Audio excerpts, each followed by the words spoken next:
चलिए जी आगे बढ़ते हैं और क्वेश्चन नंबर 10 करते हैं एक्सरसाइज 7.11 का। 0 से pi by 2 log sin x minus log sin 2x, ये फॉर्मूला हमने लिख लिया है, स्टेटमेंट लिख ली है। अब हमारे पास जो प्रॉपर्टी लगेगी वो 0 से a लगेगी यानी P4 लगेगी, जो कि प्रॉपर्टी होती है हमारे पास यूजिंग। लेकिन जैसा मैं पहले भी करता आया हूं कि फटाफट प्रॉपर्टी लगा रहे हैं, लेकिन हमें ये देखना चाहिए कि अगर ट्रिग्नोमेट्री का क्वेश्चन है या लॉगरिथम का क्वेश्चन है तो क्या वो फर्दर सॉल्व आगे हो सकता है या नहीं हो सकता है। अगर हो सकता है तो प्रॉपर्टी लगाने से पहले वो क्वेश्चन हमें सॉल्व करना चाहिए, जैसा कि इस केस में हो रहा है। चलिए देखते हैं। 0 से pi by 2 log sine square x, ये 2 आगे चला गया, ठीक है, minus log sine 2x dx। log इधर भी है, log इधर भी है, तो कॉमन आ जाएगा। 0 से pi by 2 log sine square x upon sine 2x dx। I hope आपको पता है कि हमने कौन सी प्रॉपर्टी यूज की है। log m minus log n is equal to log m upon n, right. Okay, अब हम बात करेंगे I इज इक्वल टू 0 से pi by 2 log sine square x upon 2 sine x cos x dx। Log और trigonometry चल रही है, इससे ये क्या, ठीक है, I इज इक्वल टू 0 से पाई बाय 2 log, यहाँ आ जाएगा tan x अपॉन 2 dx आ जाएगा। आई होप आपको ये भी बात समझ में आ गई है, ठीक है। अब हम चलते हैं आगे। 0 से pi by 2 log tan x minus log 2, ठीक है, dx। अब यहां से क्वेश्चन में चेंज आना शुरू हो जाएगा, बहुत ध्यान से देखिएगा और ये चीज ही आपको ध्यान में देनी है। देखिए ये कांस्टेंट है, ये तो एज इट इज रहेगा और x आएगा अगर हम इसे अलग कर देंगे। यहाँ पे ये tan x है, यहाँ पे पाई बाय 2 लगा है, अगर मैं प्रॉपर्टी 4 लगाता हूं तो ये cot x हो जाएगा, tan x, ठीक है, और हमारे पास cot x आ जाएगा। और आपको याद होगा कि हम दोनों को ऐड करते हैं तो log tan x plus log cot x, ठीक है, log कॉमन आ जाएगा तो tan x into cot x हो जाएगा और जो 1 हो जाएगा। यही इस क्वेश्चन को करने का तरीका है, यही हमें समझना भी चाहिए। तो आपको ये चीज अब मैं करके बता रहा हूं।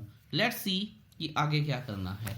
देखिए सबसे पहले मैं क्या करूंगा, 0 से pi by 2 log tan x dx minus 0 से पाई बाय 2 log 2 dx। अब आप ये देखिए कि मैं इसे अज्यूम कर रहा हूं I1 और इसे अज्यूम कर रहा हूं मैं I2। वैसे तो इसे करने की ज़रूरत नहीं है, सीधा ही हो जाएगा, पर फिर भी ठीक है, अगर ज़रूरत पड़ेगी तो। अब यहाँ पे मैं लिख रहा हूं कंसिडरिंग, ध्यान से देखिएगा, considering I1 is equal to 0 से pi by 2 log tan x dx using property कौन सी, 0 से a f of x dx is equal to 0 से a f of a minus x dx, ठीक है जी।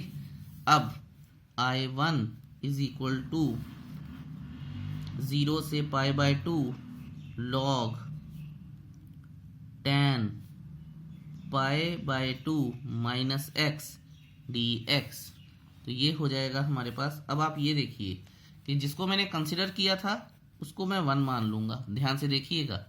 यहाँ पे अब मैं लिखूंगा 0 से pi by 2 log cot x dx, और ये चीज़ 2 हो गई है हमारे पास। अब मैं यहाँ लिखूँगा एडिंग 1 एंड 2। तो बहुत ध्यान से देखेंगे हम, 0 से π/2 लिमिट सेम है, log, ठीक है, tan x, और log अगर कॉमन निकाल लूँगा मैं, जैसा कि यहाँ पे हुआ था, अभी मैं आपको बताता हूँ, तो log into cot x dx। क्यों? log m plus log n is equal to log m into n। यही तो हमने यहाँ पे किया है, log tan x plus log cot x, log common आ गया, tan x into cot x, तो ये बन जाएगा हमारे पास, ये ट्वाइस ऑफ I1 हो गया। सबसे पहले तो ये भी लिखना ज़रूरी है, twice of I1 is equal to, ये क्या हो जाएगा, ये हमारे पास हो जाएगा 0 से π/2 log 1 हो जाएगा, और log 1 क्या होता है, 0। सो सारी वैल्यू, ठीक है, 0 आ जाएगी। Therefore I1 is equal to 0 because log 1 is equal to 0 होता है। That is the thing. अब चलिए, अब हम करते हैं I2 की बात, ठीक है। आई होप ये आपको सारा क्लियर है, कोई दिक्कत है नहीं है आपको। नाउ कंसिडरिंग I2 को अगर मैं कंसिडर करूं तो मेरे पास क्या आएगा, 0 से π/2 log 2, जो कि हमारे पास कांस्टेंट है, dx आ जाएगा। तो log 2 एज कांस्टेंट अभी बाहर रहेगा, इसकी इंटीग्रेशन x हो जाएगी, लिमिट्स लगा दूंगा मैं 0 से π/2, तो यहाँ पे आ जाएगा π/2 log 2, 0 0 रहेगा, तो -0 भी कर दूंगा तो कोई फर्क नहीं पड़ जाएगा।